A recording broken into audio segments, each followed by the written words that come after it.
too long. We are the children of Israel. We are Bani Israel. That's right. We are the biblical Israelites.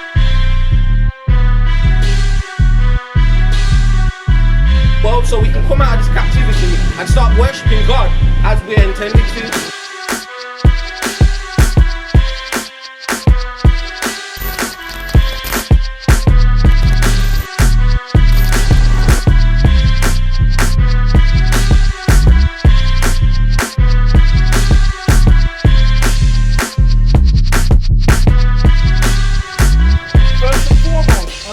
All praises to Yahweh, B'Hashem, HaMashiach Yahushai. Who are we? We are Bani Israel. We are the children of Israel that the Bible speaks of. God. Our people have been scattered abroad to the four corners of the earth and find themselves at the bottom of every single nation upon the earth. The Most High created 18 nations, and out of that nation, He chose one for His inheritance. He chose one for His inheritance. Get me the scripture that says that the Most High gave all the nations their inheritance. He chose that nation, that particular nation, as His inheritance.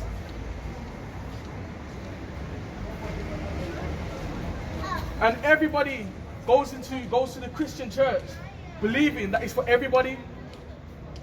But it wasn't for everybody, it was for the children of Israel. God. Yes, the world will know peace once the children of Israel are saved, but the stipulation is the children of Israel have to be saved. That's the stipulation. Right, you got it? Read. Deuteronomy chapter 32 and reading from verse 8. When the Most High divided to the nations their inheritance, when He separated the sons of Adam, He set the bounds of the people according to the number of the children of Israel. For the Lord's portion is His people. Right. Jacob is the lot of His inheritance. Yo, brothers, come and talk to us. Brothers, come talk to us. See, they don't. Yeah. So the Most High divided the nations. The Most High divided the nations. Right, and He chose Israel for His inheritance. Yo, brothers, come and talk to us for a second. 2 seconds of your time. Come on, come talk to us for a second, man. Come on. Do you believe in the Bible? Just come stand on this side, yeah. Do you believe in the Bible? Yeah. Yeah. Do you go to church? Or You haven't been in a while? No. Okay. So, what would you say your nationality is? obviously I was born here. Yeah. One was Ethiopian. Okay. That's Jamaican. That's Jamaican. Has anyone? What about you? Huh? Yeah, but You what's don't your believe in the heritage? Bible. What's your What's your heritage? heritage? What's your heritage? Okay then. Has anyone ever told you, right, that you're Israelites? Oh yeah, I've done research. You've done research on it before? Yeah, so you know the Bible, right? So you know this right here, yeah? So you find this, right, in every single church, right? Yeah? This book was never religion. This book was never religion. It was culture. It was for people, by a people, to a people. It was never religion, right? What happened is that we didn't keep the commandments, right, that the Most High gave to us, right? And the reason why we ended up in the situation that we find ourselves in now, right, is because we didn't do that. So if you want to know how we find out who we are in there, right, the scriptures have signs in there, right, to tell us who we are, key indicators, right? So we're gonna read a couple of scriptures out to you, right, and we're gonna give you the understanding of how we know who we are, right? So we're gonna go to Deuteronomy chapter 28, right, and we're gonna read verse 1 first. Deuteronomy chapter 28 and reading from verse 1. It says, "And it shall come to pass, if thou shalt hearken diligently unto the voice of the Lord thy God, to observe to do all his commandments, which I command thee this day, that the Lord thy God will set thee on high above all nations of the earth." So the Most High said, this is to our people, you know, right? He said that if we keep his commandments, right, he will bless us, right, and he will put us above all nations, right? Wherever you go on the earth, right, our people aren't above all nations. Wherever you find us, we're at the bottom, and if one of us is in the top, the higher ups, right, are they fighting for us, or are they just living for themselves? They got their own money, right, and they're not trying to bring everyone else up, are they? Just looking out for themselves. Yeah, tell people to get the vaccine as well. We're in the higher up. Right, so is that finished out? Yeah. So then, yeah, now go to 15, right? It says, "But it shall come," verse 15 says, "But it shall come to pass, if thou wilt not hearken unto the voice of the Lord thy God, to observe to do all his commandments and statutes which I command thee this day, that all these curses shall come upon thee and overtake thee. Right. So, if we didn't keep his commandments, he said that he'll bring these curses upon us, right? So when you read that, right, from verse 1 to verse 15, right, he's talking about blessings, right? From verse 15 all the way to verse 68, yeah, he outlines curses. And the reason why there's so many that he outlines, right, is to tell us who we are, right? So when we walk up in these times now, right, we read it, we see that our people, no matter where you find them, are going through these curses, right? So I want you to read from verse 45. Verse 45. Moreover, all these curses shall come upon thee and shall pursue thee and Right. overtake thee till thou be destroyed. Right, so it says that it's gonna pursue us and overtake us. So no matter where we go, right, when we were taken out of the land, right, the land the Most High gave us, those curses were gonna pursue us. So no matter where we find ourselves, we're all gonna be under those curses, no matter where you find us. Right, so read on. Till thou be destroyed, Right. because thou hearkenest not to the voice of the Lord thy God, Right, because we didn't listen to the Most High. to keep his commandments and his statutes which he commanded thee. Right. And they shall be upon thee for a sign and for a So you wonder. hear that? He says they'll be on us for a sign and for a wonder. Why? So we know who we are. Right? So that we know who we are. Read on. And upon thy seed forever. Right, and upon thy seed forever. So it means it's generational. You heard the term generational curses, isn't it? Yeah? That's what we go through, generational curses. Right? So read on. Because thou servest not the Lord thy God with joyfulness and with gladness of heart. So because we didn't serve the Most High with joyfulness and with gladness of heart, right? For what? For the abundance of all things. Right, for all things. So if we did what the Most High said, the Most High would have given us what we needed to live on the earth. Right? He would have given us what we needed, right? So read on. Therefore shalt thou serve thine enemies, which the Lord shall send against thee. Right, so he said, because of that, we're going to serve our enemies, right? Which is why we went into captivity, Slavery. right? Slavery. So that's not, so this is, you know about the transatlantic slave trade, isn't it? Right? So we're going to go into that in a moment, right? Because the Bible speaks of the transatlantic slave trade, right? It has it in there, right? It was prophesied of before it ever happened, right? That wasn't the only captivity that Israel went through, right? So let me get this out, one second. Yeah, people don't know, but this is the book. The book isn't a book of fairy tales. Like, it sounds like myth when people talk about the Bible. Like, a lot of people, the way they tell the story, they don't tell it according to history. Everything you find in this book happened over generations, Right. thousands and thousands of years, and it's written up. You can't make it up. Oh, I've seen that before. You've seen this before. That's Because there's no way you can predict this. No man on earth can predict this. The fact that this has happened over thousands and thousands of years, and it happened exactly as the Bible spoke it, you can't make it up. Yeah. Let's read it again. Read it again. Because what he's talking about is where you find yourself So- now in the timeline. So when you look at this, right, if you ever read Daniel chapter 2, right, actually, do you want to go there for a second? So just hold that and go to Daniel chapter 2, right? So in Daniel chapter 2, right, Daniel chapter 2, it speaks about a dream that the king had, right? So he's the king of Babylon, right? His name was Nebuchadnezzar, and he had a dream, right? So he couldn't remember that dream, so you know what he did? He went to his princes, he went to his soothsayers, all of those magicians, everything like that, and he said to them, you need to tell me the dream I had, because he forgot the dream, you know. He told them, you need to tell me the dream I had, and then you need to tell me the interpretation of it, right? So how are you meant to know a dream someone else has had? How are you meant to get that right? So he said that to them, right? And then they told him about Daniel, right? Knowing that the Most High was working with him, right? So then he calls for Daniel, and Daniel says to him, let me go and pray, right? I'm going to come back and I'm going to tell you I'm going to tell you a dream, right? And I'm going to tell you the interpretation of the dream, right? So just find the bit where it starts talking about the dream, right? So he tells him the dream, right? And we're going to go through this now, right? So this is all, right? When you look at this, right? When Daniel interprets it, he tells you that it's all the kingdoms that was gonna come up after Babylon, right? So he's saying that Babylon is a head of gold, right? Then there was gonna come a kingdom after that was less precious than it. That's why it's silver, right? Which is Media and Persia, right? Then you got Greece, which is a less precious kingdom, which is brass, and then you got Rome, which is iron, right? And when you look in secular history, right, you're going to find that these kingdoms exist. Yeah, they'll teach you about these things in school. So you'll hear about Greece. Whenever you're in school and you're in philosophy or whatever, you hear about their philosophers. It starts from Greece. They always tell you about Aristotle, Socrates. Think of all of them, all of their great men who are really intelligent. All of them, they're written throughout, well, where these people took over during these periods of time. And a lot of them, a lot of their information they took from our scriptures anyway. They're not great men. They just were pretending. Right, so This is Daniel chapter 2, and I'm reading from verse 31. It says, "Thou, O king, sawest, and behold, a great image. This great image, whose brightness was excellent, and stood before thee, and the form thereof was terrible. This image's head was of fine gold, right, his breast and his arms of silver, right, his belly and his thighs of brass, yep, his legs of iron, his feet part of iron and part of clay. right, Thou sawest till that a stone was cut out without hands, which smote the image upon his feet, that were of iron and clay, and brake them to pieces. Then was the iron, the clay, the brass, the silver, and the gold broken to pieces together, and became like the shaft of the summer threshing floors, right, and the wind carried them away, that no place was found for them.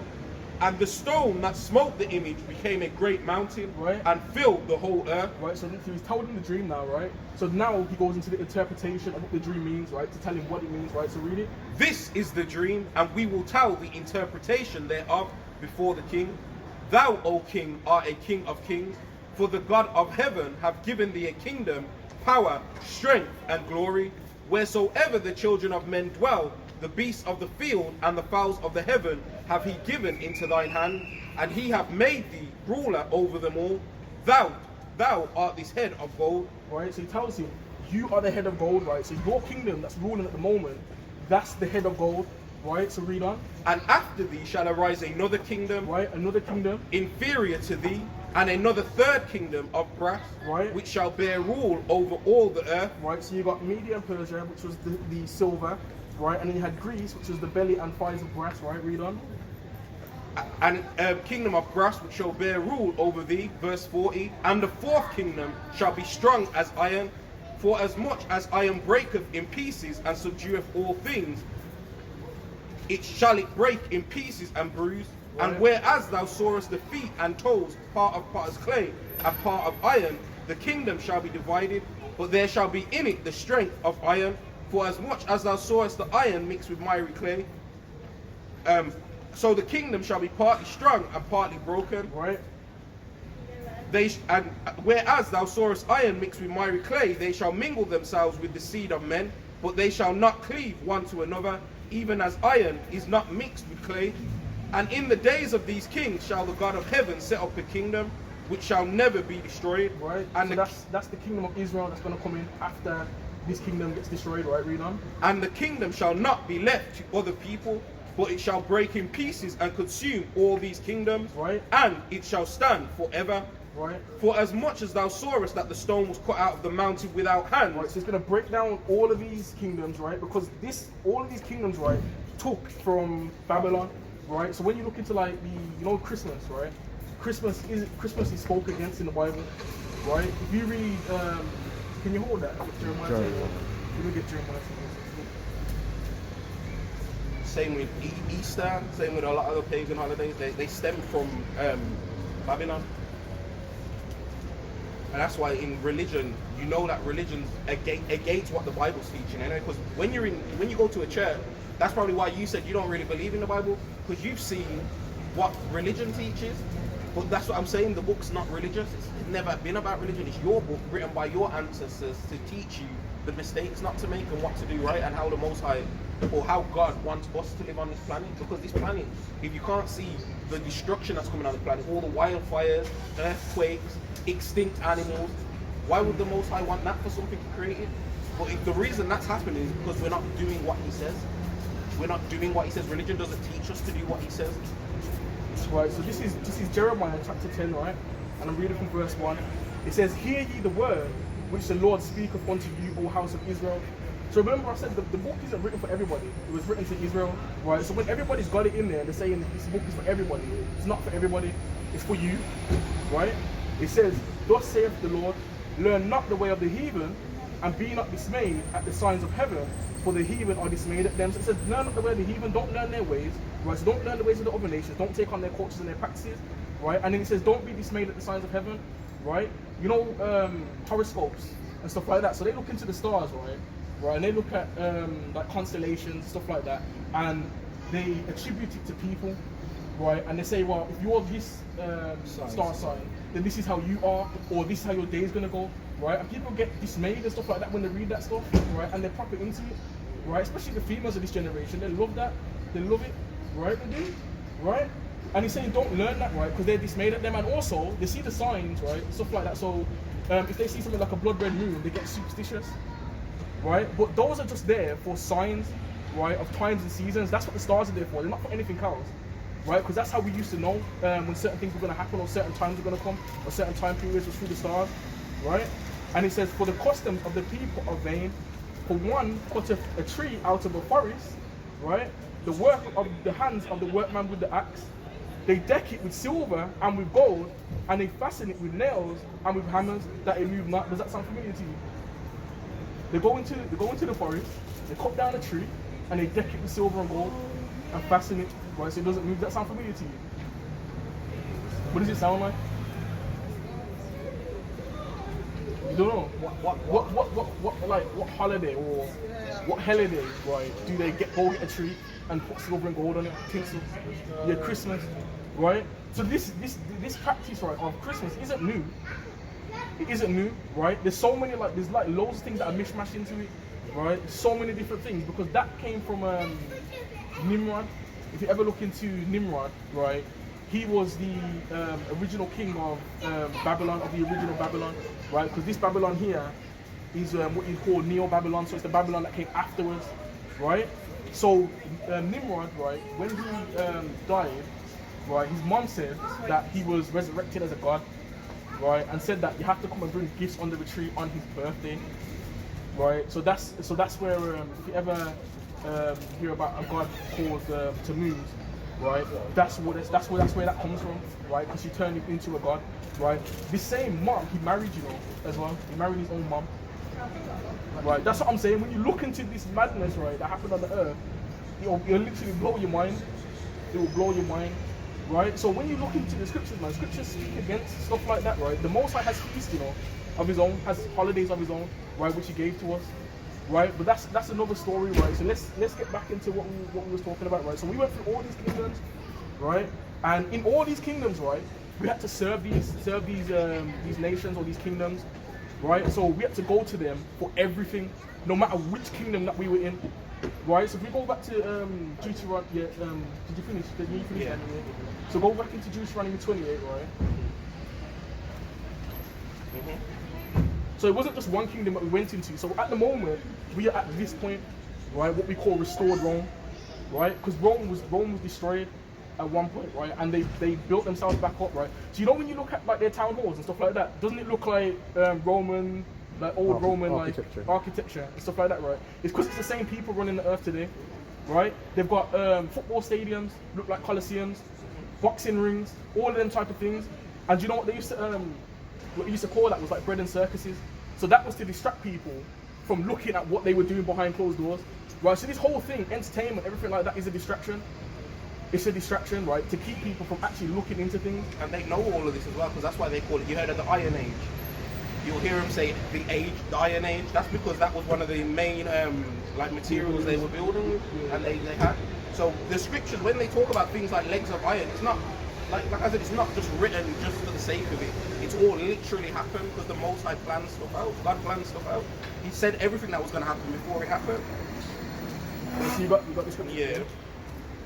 It says, therefore shalt thou serve thine enemies which the Lord shall send against thee in hunger and in thirst, and in nakedness, and in want of all things. Right, so he says, we're going to have to go to them in hunger, right? So when you want to eat food, who do you go to? The other nations. Our people don't own shops. Not a lot of them. Anyway, probably one or two now, right? But a lot of we don't go to our people for that. And remember, where do they get their products from?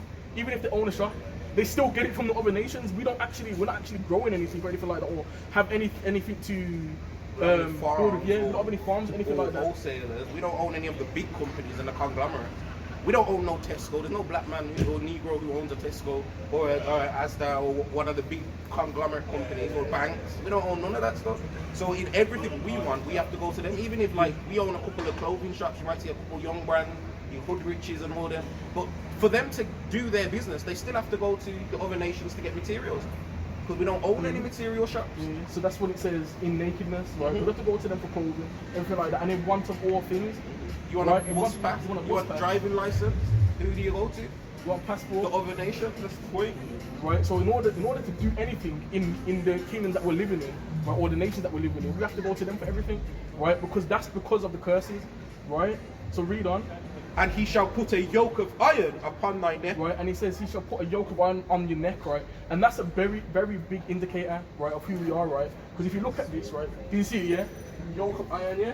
If iron, like, I'll give you like a challenge, right? If you ever get a chance, right, go online, right, just like type in yoke of iron, see if there's any other slavery, right? See if any other slavery where people were putting yokes of iron like that, right? See if that ever happened, right? Because that's a key indicator of who we are, right? Because that was the only captivity that happened in, right? There's no captivity that's ever happened like that. So don't let nobody come to you and tell you, but everybody's been through slavery. It's not the same. They even gave it a name, chattel slavery. Why? Because they treated us like cattle. They treated us less than cattle. Treated us like dirt. Do you ever have they ever told you that they use children as alligator bait? No, I've looked into that. Yeah, yeah. So it's Drawn and quartered, flake. Yeah. Yeah, and they were cutting women's bellies open, our women's bellies open, waiting for the baby to die and seeing which baby would die 1st. There's all who would die first, the mother or the baby. Well, how much did they teach you about that in school? None. Exactly. The point is, they made you watch. They told you got Black History Month. You have 1 month out of the year to learn about your culture, but the rest of the year you're going to learn about Battle of Hastings. Forget what happened to your ancestors when the kids were murdered and the women were beaten and raped and robbed. Forget about that because that happened ages ago. But remember 9/11, which they made happen. Right, so that's the yoke of iron, right? So now go down to Deuteronomy 68. This is Deuteronomy chapter 28, and reading from verse 68. And the Lord shall bring thee into Egypt again with ships. Right, so have you ever heard that Israel went into Egypt? Right, and they were captive in Egypt. Well, they were under like hard bondage in Egypt. Right, so when they first went in there, they weren't under hard bondage until, because when they first went in there, Joseph was in there and he interpreted the dream for Pharaoh. Right, so when he interpreted the dream for Pharaoh, so this is like the skim over story, right? So he interpreted the dream for Pharaoh, he became second in command, right? So when there was a famine in the land, right, when his family came in, right, which is the rest of the Israelites, right, at the time, they came in and they were put into the best part of the land, right? So Goshen. So when Joseph died, right, another Pharaoh came after him, right? That Pharaoh didn't know Joseph, right? And he was saying, well, if this nation grows, because you see the nation growing, right? Because there was about 70 Israelites when they went in, right? So they were growing into like a nation, right? So when he seen that, he goes, that when that Pharaoh rose up, he says, well, if they grow, right, then they're gonna take over, right? They're gonna destroy us or whatever. So then he put hard bondage on them, right? So that's talking. It's basically we went into captivity in Egypt, right? So when he says we're gonna go into captivity in Egypt again, people think that he's talking about the literal Egypt, right? But when you look into Egypt there, right, when you look at that, it's a Greek word, right, for the house of bondage or for bondage. Right, so he's saying, he's not saying he's going to take us into literal Egypt again, he's going to put us into bondage again. Right, but he's using the word Egypt because he was in bondage in Egypt. Right, so read on. Verse 68 again. And the Lord shall bring thee into Egypt or bondage again with ships. With what? With ships. Right, so any slavery, you know, where they took people on ships like that, packed them like sardines, right, and they took them over oceans. Right, because you know it wasn't just the Europeans that took us, as well. You know Arabs took us as well, right, to the east, right. So you'll find our people everywhere. So you'll find them in Japan, in India. If you ever search up Negroes in India or our people in India, you'll find the Sidi tribe, right, which they call the untouchables, right. They don't regard them or nothing. They're like the people they don't go into that ghettos, and it's their ghettos. innit? So that's where they're living, right? Because wherever our people are, that's where they are, in ghettos, right? So he said he's going to send us into Egypt again, into bondage again, with ships, right? Read on. Into bondage again with ships, by the way whereof I spake unto thee, thou shalt see it no more again. Right. And there ye shall be sold unto your enemies. You shall be what? There ye shall be sold unto your enemies for bondmen and bondwomen, and no man shall buy you. Right? So he says we're going to be sold unto our enemies, right? For bondmen and bondwomen, right? So both our men and our women, they went into bondage, right? They were sold into bondage. Then, right, it says that, and no man, right, shall buy you, right? Well, the word buy there doesn't literally mean buy, it means redeem, right? So all it meant to us is that no man was going to redeem us. But the scriptures talk about the Most High redeeming his people, right? So that's how we know, right, through those indicators who we are, right? But Christianity will teach you, right, that the Most High has done away with his people, right? So I want to get me Jeremiah 31. The Most High has done away with his people, because apparently it's for everybody now. But that's not what the scriptures say. If they're going to believe in the Bible, right, they need to read it. They need to read it for what it says, right? Not interpolate it, not put your own understanding on it. Read it as it's written and take it as it's written. Right? I am not making up my own idea of what this is. I'm reading it as it is, right? And I'm telling you where I'm getting my understanding from. Bring it out. Right? I'm not saying what I think, right? Because what they'll do is they'll stand on the pulpit, right? And they'll tell you what they think it means, right? Rather than what it actually says. So this is what God's saying. How do you know what God's saying? It says what he's saying in the book. When he's saying this, it means this. No, that's not what that says. That's not what it's saying. They'll tell you the law's done away with, but pay your tithes. Yeah.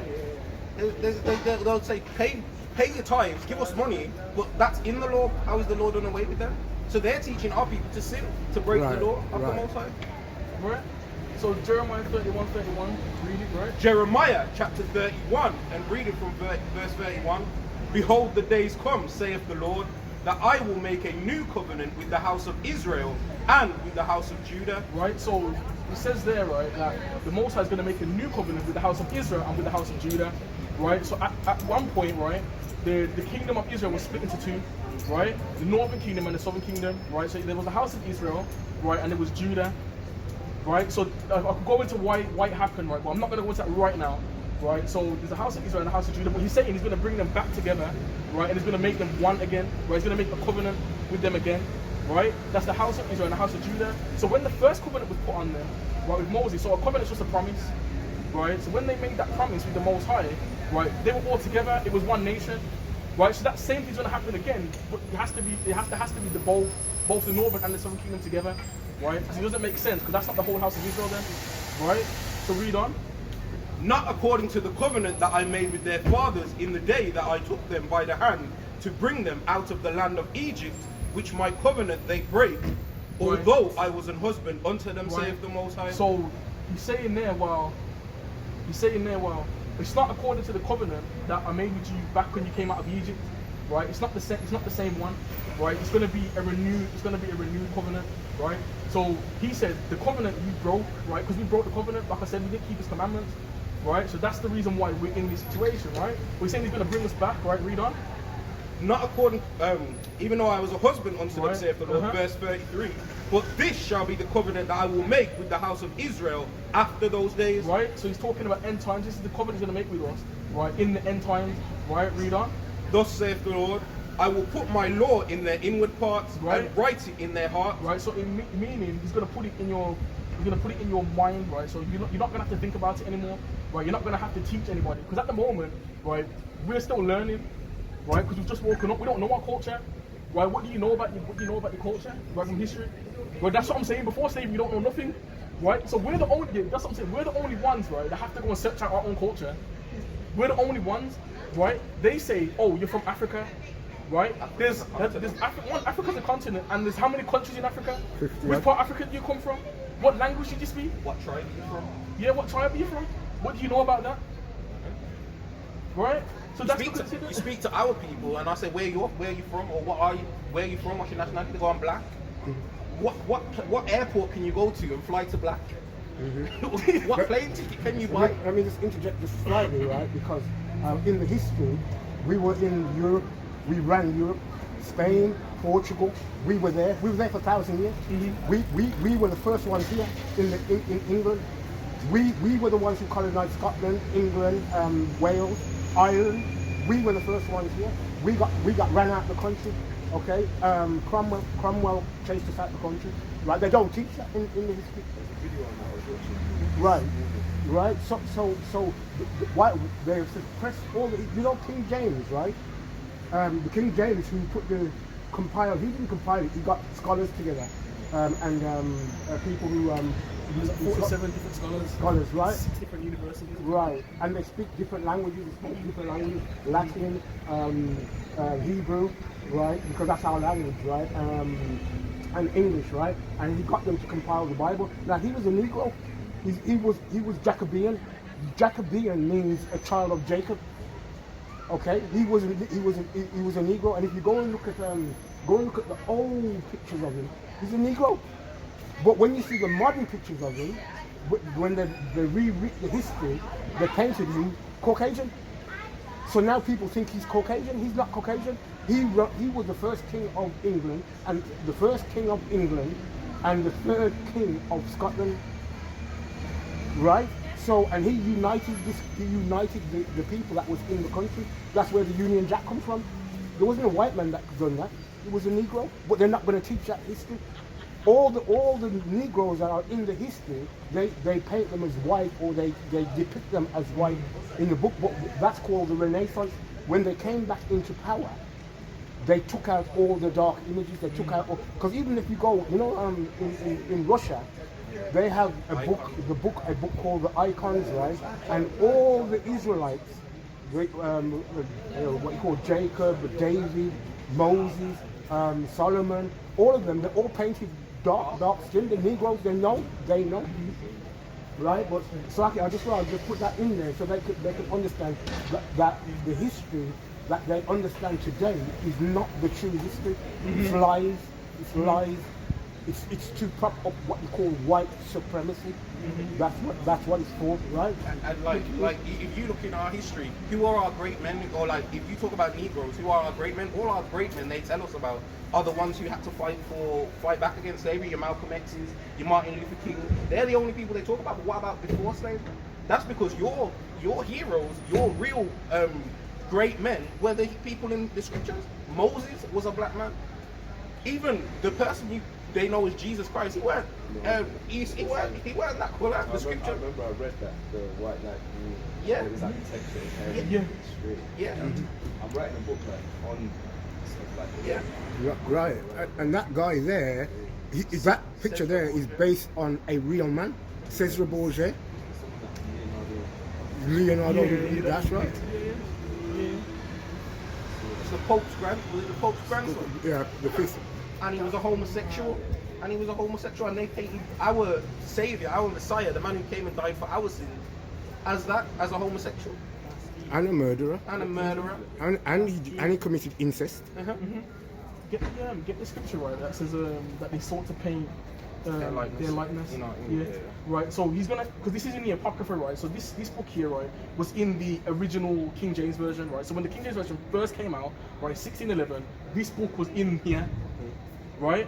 So when I showed you the statue, right, and it went through Babylon, Medo-Persia, Greece, Rome, right? If you read the canon, right, which is what we call the canon, from Malachi to Matthew, right, there's a big gap, right? There's a big gap, a big chunk of history missing. And without this, right, you're not going to know that history, or you're not going to know that history existed, or that stuff happened, right? So the Greek captivity, or the Grecian captivity is written up in here, right? And we're going to read in that book now, right? So literally this whole thing of them seeking to like put themselves into our history or into our book or take the things that we did, right, isn't something new, right? It's something they were doing back then, and that's how you know it's the same people running the earth now, right? So read it. First Maccabees chapter 3 and verse 48, and laid open the book of the law, wherein the heathen had sought to paint the likeness of their images. Right. So when it says the book of the law, when they say, because in the scriptures, right, they say the law, right? The law is Torah, right? It's not law. They called it that, right? Torah just means instructions, right? So when you read like the first 5 books of Moses, right, in there, that's what you call Torah, After that, you got the prophets, and then when you go look into the so-called New Testament, those are the Gospels, and then the letters at the end as well, right? And then you got Revelation as well. So in here, right, it's telling you that they sought to put themselves into our book, into our history, right? When it had nothing to do with them, tried to take our culture, and that's why you got these people out there pretending to be Jews or Israelites, right? They're not the real Israelites, right? You ask yourself the question, right? Why are they not looking for? Because remember, there isn't just one tribe, right? Judah pertains to one tribe, which is Judah, right? Where's the rest of them? Where's the other 11 tribes, right? Because there's 12 tribes of Israel, right? But they're not looking for them, but they're claiming that they are Jews. And we just read to you some of the curses in that Deuteronomy 28. Find one of those curses that fit them. None of them fit them. Right. Not one of them fit them. They haven't been in slavery on ships. They've never had yokes of iron put on their neck. And they know this. If you speak to them, they know they've converted to our understanding of the scriptures, our power. They know that. That's why they know their history and how they got into the land. That's why they changed the name of the area to a state of Israel. They changed the name of it. That's a new thing, the state of Israel. Israel's a people named after Jacob. Where there's 12 tribes of us with all different colors. The so-called African American, your Native Americans, your Hispanic people. We're all the same people. We've all gone through the same curses all over the world, no matter where you find us. Wherever you find Negroes, no matter what country you're in, they're always in the slums and the ghettos. You know, the word ghetto literally means, if you look at the etymology, the history of it, it means a place for the Jews. That's what it means, because they know that wherever they put us, they can redline us, they can keep us out of buying property, they can give us all the crap jobs. Whenever they put you into a neighborhood, there's a liquor store on the corner, alcohol store, off license on the corner, there's abortion centers nearby. Right. Because they want us to kill off our children. Right. And now that their babies are on the decline, because we're just we're naturally like a populating people. Negroes, when we go out and we find a woman, we produce children because we're fertile. That's what we do. That's why you always see a Caribbean man, they'll make a joke of it, but it's in our nature. They're populating, but now their kids are on the decline. Now they want to get rid of abortion. They want to make it illegal. But when it was us and our babies were being killed, It was like get a career. It was get a career. So all of this is all what's the word, like planned. It's not by chance. It's not fairy tale in the story. It's written. You can read about it and know what to do. Right, so go back to Jeremiah 31, right? We're gonna finish that scripture right, and then we're gonna show you who these people are, because the scripture talks about them as well. And before you go, let me give you a flyer as well and a card. So even though we're not here every week, 2 weeks out of the month we're here, but we put our videos up on YouTube. There's a website that we've got, and you can go and search out. You said you can search it, which is good, because that means even though we haven't seen you yet, God put it in you to find out about history. Because no one else is going to teach you history. Nobody. No one's going to tell you apart from only God can teach you. We had to find out. We were in church and Christianity for 25 years, practically. My dad for even a lot longer. Right. We had to come out of it. So where do you want me to read from now? So where's my So it says, I will put my law in their inward parts and write it in their hearts. Right, so like I was saying, we're going to put it in our minds, right? It's going to become second nature to us. You know, like, you get up, you get dressed, right? Have that second nature, brush your teeth, Breathing. all of that. Breathing, it's going to become second nature, right? We're just going to do it, right? Because he's going to make it so that it's literally ingrained in us, basically, right? So read on.